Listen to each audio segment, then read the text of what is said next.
I'm Nicolai. I'm the Nicolai Solling, the Chief Technology Officer of Help AG in the UAE and actually the Middle East.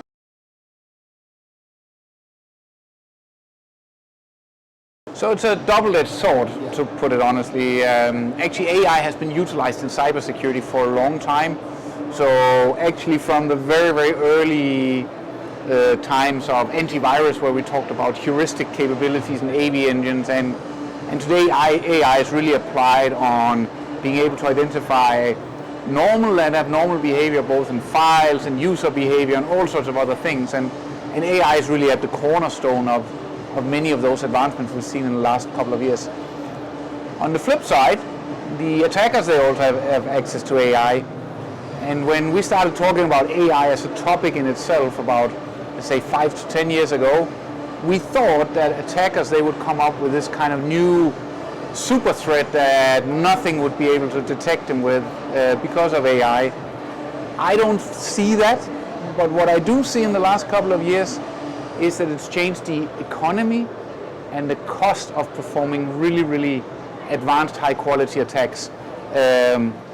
Generative AI is a good example. We now see attacks, email phishing attacks, in a much larger number, at much higher quality, potentially even in languages that we never saw being abused before. So all of this is because attackers, they have access to the same generative tools as we have as defenders.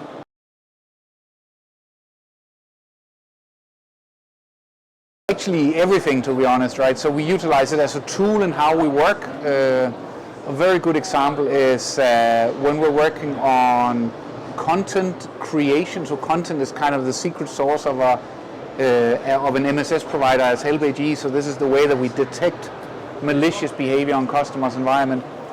And this content, depending on the platform that we're working on, has slightly different way of being constructed. So we kind of have to translate from one language to the other. AI, generative AI, is perfect for that.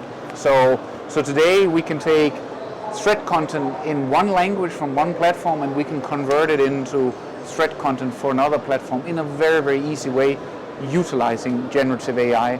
So that's kind of like, how do we utilize it from a tool perspective internally?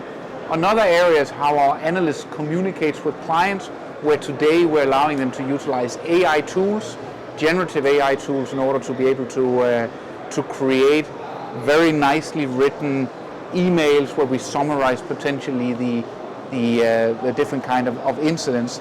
Again, generative AI gives us a lot of benefits from it, all the way to when we sit down and write a proposal to a customer, how do we utilize some of these capabilities in our way of being able to create a fantastic looking proposal to a client.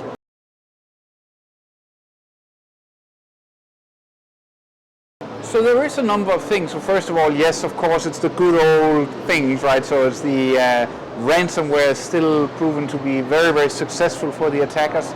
As long as attackers, they're successful with this, it's not going to change, right? They're still going to try to identify ways to push ransomware to clients or to organizations and individuals, not clients. For them, it's clients, right?